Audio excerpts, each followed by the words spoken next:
నమస్తే అన్న అందరికీ నమస్కారం. నిన్న సాయంత్రం కువైట్ నుంచి ఇండియాకు బయలుదేరిన విమానం మంగళవారం అర్ధరాత్రి మనం చూసుకుంటే ఇండియాకు చేరుకుందని చెప్పేసి స్థానిక మీడియా పేర్కొంది. వివరాల్లోకి వెళితే కువైట్లో వేరువేరు ఘటనల్లో మరణించిన 20 మంది భారతీయుల మృతదేహాలు కువైట్ ఎయిర్వేస్ ప్రత్యేక విమానంలో మంగళవారం రాత్రి కొచ్చి విమానాశ్రయానికి చేరుకున్నాయని చెప్పి అధికారులు తెలిపారు. ఇండియాకు వచ్చిన 20 మంది భారతీయులలో తమిళనాడు రామనాథపురం ముత్తుకులత్తూరుకు చెందిన 37 ఏళ్ల సంతాన సెల్వం కృష్ణన్ కూడా ఉన్నారు. ఈయన డ్రోన్ దాడిలో మరణించారు.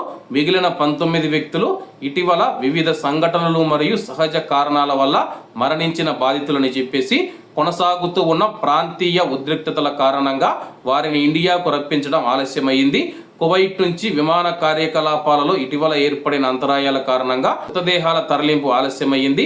ప్రస్తుతం సేవలు పాక్షికంగా పునరుద్ధరించడంతో అధికారులు ఆ యొక్క మృతదేహాలు ఒకే విమానంలో కలిపి ఇండియాకు పంపించడం జరిగింది.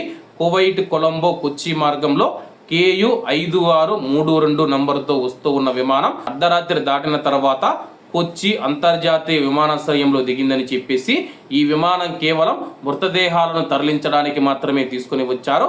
అలాగే వాటిని వెంటనే క్లియర్ చేసి బాధితులను స్వస్థలాలకు తక్షణమే తరలించేందుకు ఏర్పాట్లు చేశామని చెప్పి అధికారులు తెలియజేశారు.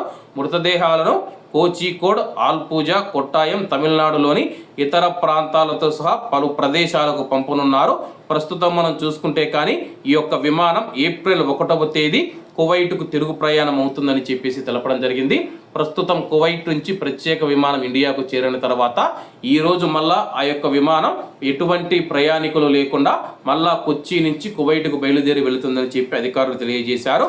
ప్రస్తుతం కువైట్లో మరణించిన 20 మంది భారతీయుల పార్థివ దేహాల కోసం ప్రత్యేక విమానం కువైట్ నుంచి ఇండియాకు రావడం జరిగింది. కాబట్టి అందరూ బాగుండాలి, అందులో మనం ఉండాలి. అందరికీ నమస్తే అన్న, జై హింద్.